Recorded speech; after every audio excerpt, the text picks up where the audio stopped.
Tindakan yang paling nyata. Bab 437. Darwin menahan kedua kaki Epa hanya dengan satu kakinya. Dengan tidak bersahabat, dia berkata, "Aku sudah mengantuk, mau tidur." "Apakah kau babi? Dari pagi hingga malam hanya memikirkan tidur. Setelah datang ke kamarnya, apakah benar hanya datang untuk tidur, tanpa pemikiran yang lainnya?" "Kalau aku babi, lalu kau apa?" kata Darwin sambil memeluknya, merabanya dengan kuat. Kemampuan tangannya sungguh hebat. Tubuhnya lembut kenyal, terlebih bagian khusus wanita miliknya. Dahulu, Darwin tidak menyadari Epa begitu makmur. Darwin sungguh resah. Dulu Epa tanpa sehelai baju di hadapannya. Ia tidak berlama-lama menatapnya, melihat lebih jelas. Tidak berani melihat, khawatir dirinya tidak mampu menahan diri, melahap Epa tanpa peduli apapun. Kini, ia tidak memiliki keresahan itu lagi.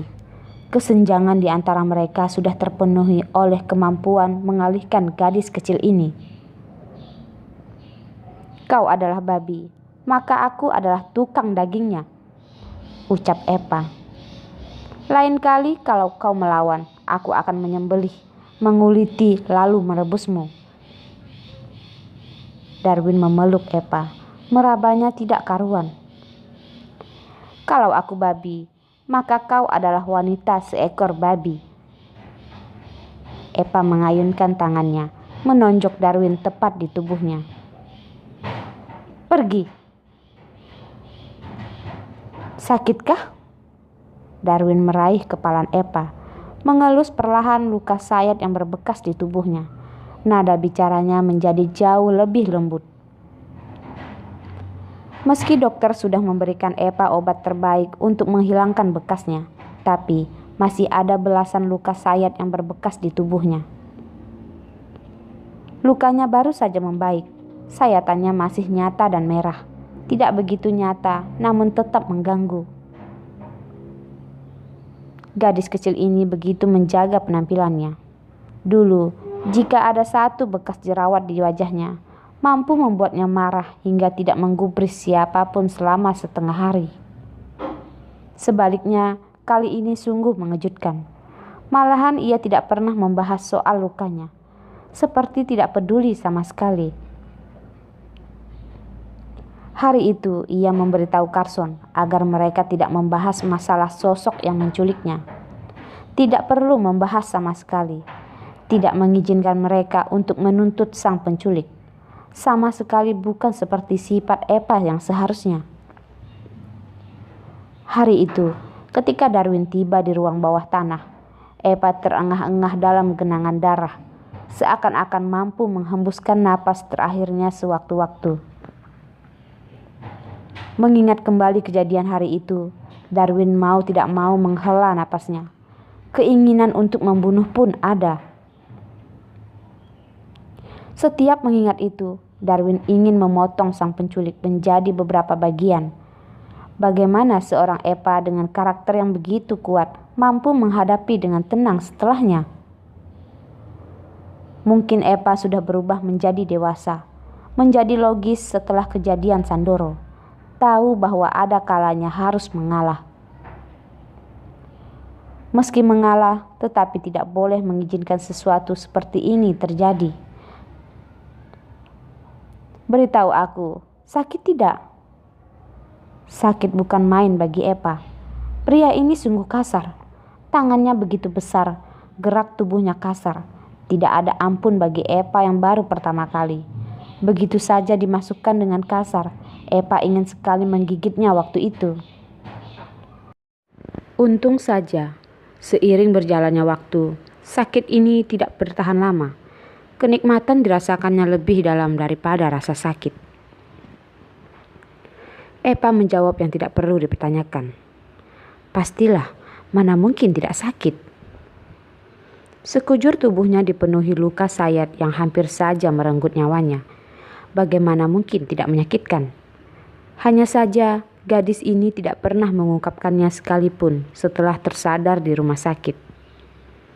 Ketika dokter memberinya obat, ia begitu kesakitan hingga pucat, menggertakkan giginya kencang-kencang, tersenyum sambil berkata bahwa ini hanyalah masalah sepele. "Kalau tahu sakit, kenapa tidak berteriak?"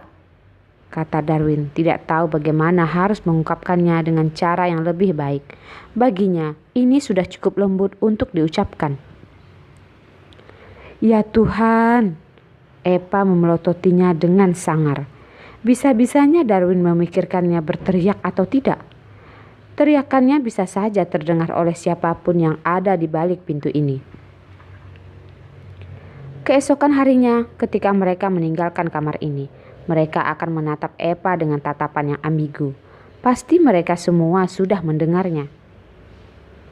Memikirkan mereka mendengar hal memalukan ini, Epa hanya mampu menyalahkan pelakunya, mengangkat tangannya dan mencubit dada Darwin dengan keras. Brengsek, menyebalkan, berani-beraninya memprotes teriakan Epa yang kurang keras. Lain kali, janganlah terlalu lugu. Anak yang suka menangislah yang bisa mendapatkan permennya. Kau pasti mengerti maksudku, kata Darwin. "Darwin, apakah kau ingin berkelahi?" Epa menundukkan kepalanya, membuka mulutnya lalu menggigit bahu Darwin sekeras-kerasnya. Digigit olehnya, Darwin tidak melawan sama sekali. Malahan mengelus lembut kepala Epa seperti mengelus binatang peliharaannya. Epa melewati begitu banyak kepahitan. Darwin membiarkannya meluapkan emosinya. Darwin tidak melawan. Epa menggigitnya hingga tidak bertenaga lagi. Melepaskan gigitannya perlahan. Tidak puas. "Brengsek." Darwin tertawa ringan. "Kau tidak bisa tidur kan?" "Sungguh gila kalau aku bisa tertidur," kata Epa. Seorang pria dewasa terpampang di hadapannya, hanya mengenakan sehelai boxer. Seluruh gen di sekujur tubuh Epa sudah terangsang. Bagaimana mungkin bisa tertidur? Darwin membalikkan badannya dan menindih Epa. "Tidak bisa tidur, bagaimana jika kita melakukannya lagi?" Sekali lagi, gila. Meski bibirnya berkata tidak, sekali lagi terlihat dari bahasa tubuh Epa. Epa menggeser Darwin dengan sekuat tenaga, membalikkan badannya dan menunggangi Darwin tepat di atas badan, berkata bagai seorang ratu. "Darwin, kali ini aku yang mengatur." "Baiklah." Darwin menyanggupinya dengan cepat. Dalam dunianya, tidak ada sebutan lelaki dominan, jadi ia tidak menutup kemungkinan Epa berada di atasnya. Ya Tuhan, ternyata ia tidak tahu bagaimana memulainya. "Dengarkan perintahku, ikuti aku," kata Darwin. "Siap, Kapten Darwin," jawab Epa. Malam mereka baru saja dimulai. Mereka menuliskan lembaran awal ini dengan cara yang paling nyata. Mereka saling berciuman, bersentuhan, bagaikan api bintang yang menabrak bumi. Mengelilingi galaksi dalam waktu yang panjang, dengan semua energi yang membara di dalam diri, dengan segalanya. Hanya untuk saat ini saja mereka ingin meluapkan semuanya. Keduanya sama-sama menggunakan segenap tenaganya. Sungguh tidak masuk akal. Begitu kasar tanpa kelembutan sama sekali. Hanya karena mereka sudah saling menunggu terlalu lama. Terlalu lama hingga tidak ingin menghadapinya dengan kelembutan. Hanya ingin melakukannya dengan cara yang paling brutal. Keduanya paham. Ternyata keduanya begitu menyukai satu sama lain dengan segenap hidupnya. Darwin, dia pasti mendengarnya, mendengar isi hati terdalam Epa. Jika itu dia, Epa rela menyerahkan segalanya, menemaninya melakukan segala sesuatu yang tidak mungkin di dunia ini.